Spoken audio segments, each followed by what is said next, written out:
Dan biasanya orang lemah semangat itu kenapa? Karena kesibukan duniawi. Jangankan kita sahabat saja, ada namanya sahabat Ka'ab bin Malik. Padahal dia aktif dakwahnya, aktif jihadnya. Perang Uhud, perang Badar, semua pertempuran dia ikuti. Tapi ketika perang Tabuk, waktu itu dia mau panen. Sebentar lagi panen kormanya. Akhirnya ada panggilan jihad perang Tabuk, ya kan, dia kagok. Mau berangkat perang, aduh mau panen, nanti siapa yang panen, gitu kan, kagok. Akhirnya apa? Saya panen dulu. Dia ambil keputusan, saya panen korma dulu, selepas panen nanti saya akan menyusul. Ternyata ya sudah panen juga, dia nggak jadi berangkat perang. Akhirnya dia dihukum oleh Rasulullah SAW apa? Selama 40 hari tidak boleh berbicara. Assalamualaikum warahmatullahi wabarakatuh. Alhamdulillah wa kafa. Wassalatu wassalamu ala nabiyil mustafa wa ala alihi wa sahbihi ahli sidqi wal wafa. Wa ba'd. Hadirin sekalian jemaah salat subuh yang dirahmati Allah Subhanahu wa taala. Alhamdulillah kita memasuki hari yang kelima dari bulan Ramadan dan alhamdulillah masih semangat dalam melakukan ibadah-ibadah kepada Allah Subhanahu wa taala. Ini betul-betul Ramadan adalah bulan dibukakannya pintu-pintu surga, ditutup pintu neraka, bahkan diikat setan-setan. Kenapa? Umat betul-betul dimudahkan beribadah oleh Allah Subhanahu wa taala. Di sekeliling kita siang hari semua orang berpuasa, bahkan malam hari pun tarawih sangat ramai, orang tadarus Al-Qur'an. Betul-betul dimudahkan.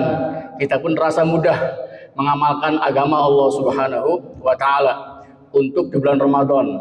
Tapi wallahu alam setelah Ramadan atau mungkin pertengahan Ramadan atau di akhir Ramadan, karena kita ini manusia bukan malaikat, kadang punya nafsu, ada sifat malasnya.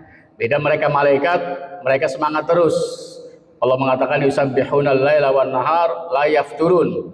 Mereka itu mensucikan Allah Subhanahu wa taala siang dan malam, tidak pernah bosan karena mereka tidak punya nafsu. Kalau kita punya nafsu, sama dengan anggota lainnya. Jiwa kita itu sama dengan anggota tubuh lain. Mata kita ya kelamaan baca akan lelah juga, berair juga. Tangan kelamaan mengangkat ya capek juga. Kaki kelamaan berjalan, berlari akan capek juga. Hati pun sama, jiwa kita pun sama. Kelamaan beribadah kepada Allah Subhanahu wa taala kadang muncul sifat kebosanan, sifat jenuh dalam ibadah kepada Allah Subhanahu wa taala. Maka Rasulullah SAW mengatakan dalam sebuah hadisnya, inna likulli amalin syirratan. Sesungguhnya setiap amalan itu ada masa-masa semangatnya. Wa likulli syirratin fatratan. Dan setiap masa semangat itu pasti ada masa-masa tidak semangatnya, masa malesnya, masa lemes gitu kan. Dan kata Rasulullah SAW, famangkanat fatratuhu ila sunnati faqad aflaha. Siapa yang masa-masa futur, masa-masa tidak semangat itu kepada sunnahku, maka dia sungguh telah beruntung. Tapi famangkanat fatruhu ila ghairi dzalik, siapa yang masa-masa fatrohnya itu, masa tidak semangatnya kepada selain itu, bukan ke sunnah Nabi, faqad halaka, maka sungguh dia telah binasa. Jadi intinya manusia dalam beribadah ini punya masa-masa semangat, kadang-kadang punya masa-masa tidak bersemangat. Ketika semangat, ya baca Quran bisa satu Quran khatam. Sahabat pun sama. Ada seorang sahabat, masya Allah, semangat berpuasa. Rasul berpesan, puasalah tiap bulan cukup 3 hari, sudah bagus. Karena pahalanya pun masya Allah 3 hari dikali 10 kebaikan, sama dengan 1 bulan, 30 hari. Tapi dia semangat, ya Rasul saya mampu, lebih dari itu. Sudahlah puasalah tiap bulan mungkin 15 hari, saya sih mampu juga. Sampai Rasul mengarahkan cukup kalau kamu mampu puasa sehari tidak puasa. Itu puasa yang paling dicintai oleh Allah Subhanahu wa taala. Puasanya Nabi Allah Daud. Cuman saking semangatnya sahabat, ya puasa hampir tiap hari, bahkan tahunan juga. Tapi setelah tua dia baru merasakan, kalau dulu saya menerima wasiat atau anjuran Rasulullah SAW, saya tidak seperti sekarang ini. Tubuh saya, badan saya menjadi lemah. Kenapa? Terlalu kebanyakan puasa. Dulunya terlalu bersemangat, dia puasa karena Allah Subhanahu wa taala. Ada juga sahabat yang semangat baca Quran. Kata Rasul, bacalah Quran itu cukuplah sebulan hatam sekali, tiap hari 1 juz, yang penting sebulan hatam. Wahai Rasul, saya masih mampu. Ya sudah, bacalah tiap 15 hari hatam. Saya mampu tiap 10 hari hatam, jadi sehari 3 juz. Saya lebih mampu juga. Kata Rasul, jangan kurang dari 3 hari. Rasul menganjurkan maksimal 3 hari. Tapi amalan para sahabat, kebanyakan mereka hatam Quran itu adalah 1 minggu. Kalau para sahabat, amal mereka 1 minggu. Jumat baca Quran mulai awal, Kamis mereka sudah hatam lagi.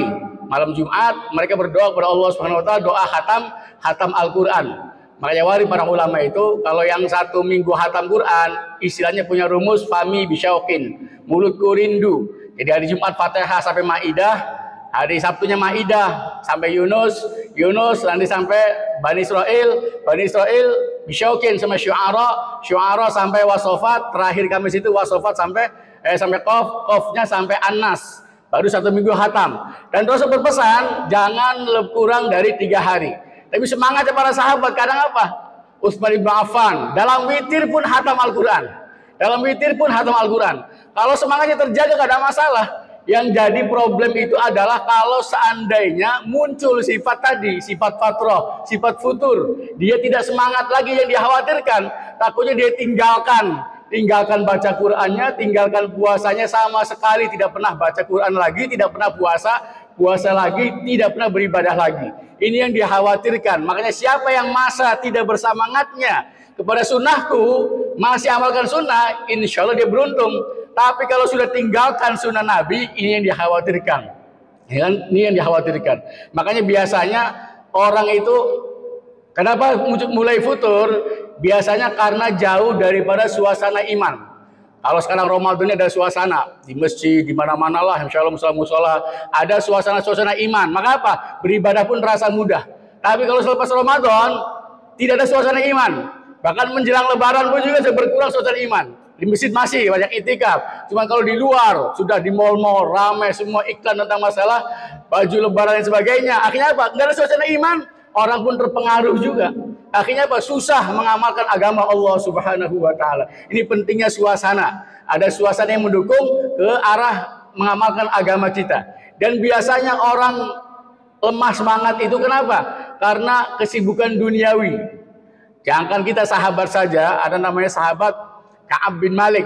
Padahal dia aktif dakwahnya, aktif jihadnya. Perang Uhud, perang Badar, semua pertempuran diikuti. Tapi ketika perang Tabuk, waktu itu dia mau panen.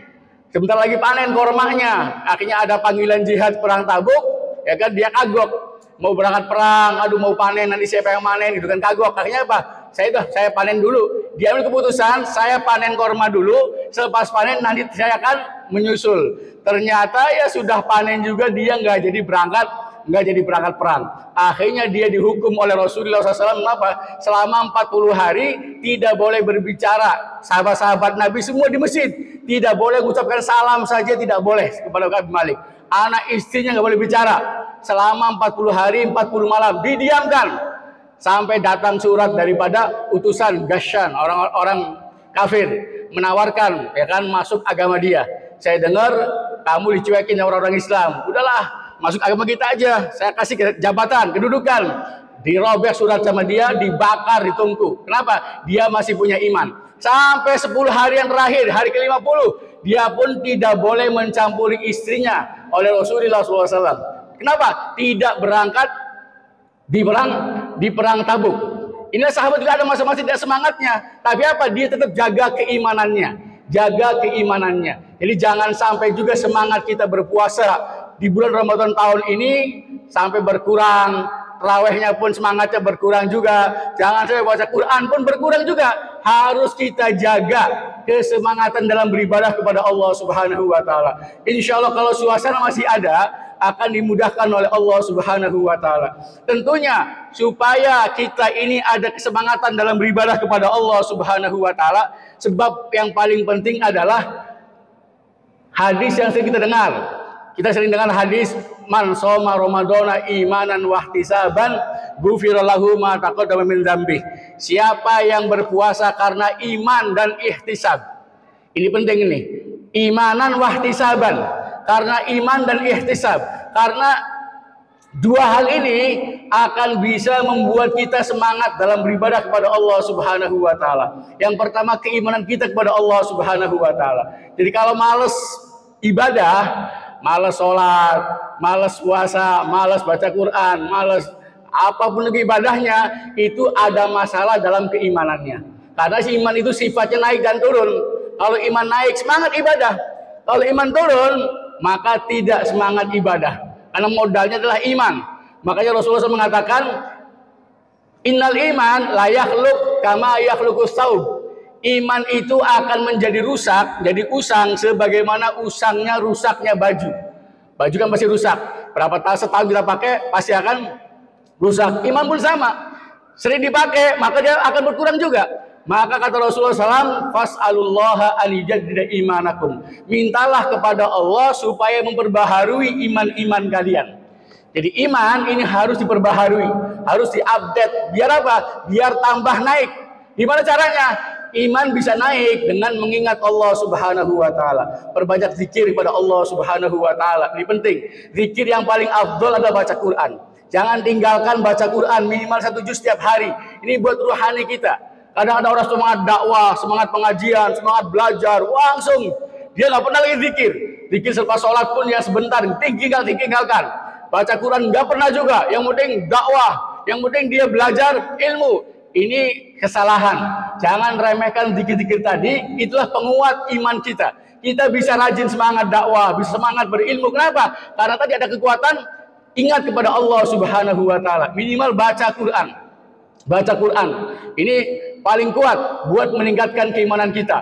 Pahami maknanya, tadabburi, insya Allah iman kuat, maka amalan apa saja akan mudah kita jalankan. Yang penting keimanan dan ciptakan suasana iman. Sering para sahabat berkata di antara mereka, hayya bina nu'min sa'atan. Mari kita beriman kepada Allah 1 saat saja, sejam saja. Dan mereka duduk di majlis ilmu, duduk mendengarkan majlis ilmu buat meningkatkan keimanan mereka. Yang kedua, untuk tetap semangat dalam beribadah ialah kunci yang paling penting ihtisaban. Semua kan man qoma ramadhana imanan wa ihtisaban. Siapa yang bangun menghidupkan malam Ramadan karena iman dan ihtisab. Apa ihtisab? Ihtisab itu ialah tahu nilai amalan. Tahu nilai amalan. Orang kerja saja kalau tahu gajinya gede semangat. Kalau gajinya kecil pasti nggak semangat. Ini semua orang pasti manusiawi kan?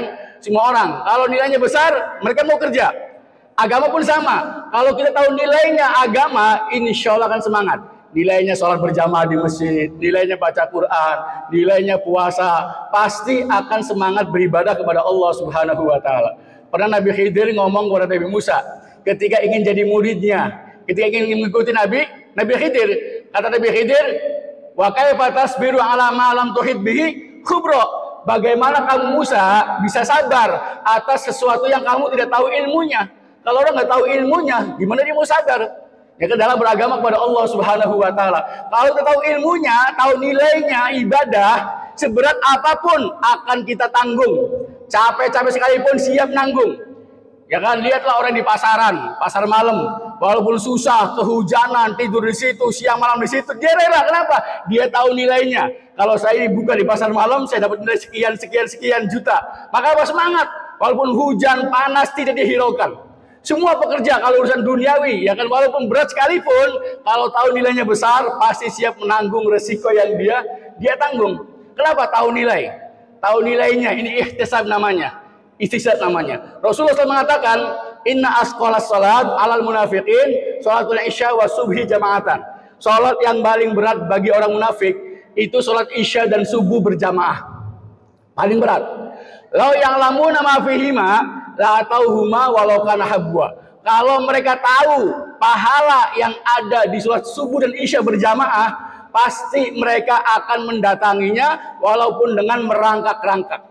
Ini kalau orang tahu pahalanya, ini ihtisab. Ini ihtisab. Makanya Rasul mengatakan man shoma imanan wa ihtisaban. Siapa yang puasa karena iman dan tahu nilai amalan tersebut. nilainya puasa, nilainya qiyam Ramadan, nilainya apa? Nilai sholat isya, nilainya sholat subuh berjamaah. Walaupun berat sekalipun, walaupun dingin, walaupun hujan salju sekalipun, dia pasti akan datang ke rumah Allah Subhanahu wa taala. Kenapa? Melihat besarnya balasan daripada Allah Subhanahu wa taala. Rasulullah SAW mengatakan, orang yang sholat isya berjamaah seakan-akan dia menghidupkan separuh malam sholat sunnah. Kalau orang sholat subuh berjamaah, maka seakan-akan dia sholat sunnah semalam suntuk. Siapa yang mampu sholat dari isya sampai subuh, tidak pernah henti, maka kalau dia tahu pahalanya, dia pasti akan bersemangat. Amal apa saja, kalau dia tahu nilainya, maka dia akan bersemangat. Maka ini pentingnya fadhilul amal, pentingnya fadilah-fadilah amalan, keutamaan-keutamaan dalam beramal. Kita harus tahu nilai baca Quran, nilai zikir kita, nilai sholat tahajud kita, nilai puasa sunnah kita. Kalau tahu nilainya, maka insya Allah kita akan tetap bersemangat. Dan jangan lupa, yang paling penting juga, yang ketiga, as-suhbah atau yibah. Perlu berteman dengan orang-orang yang baik.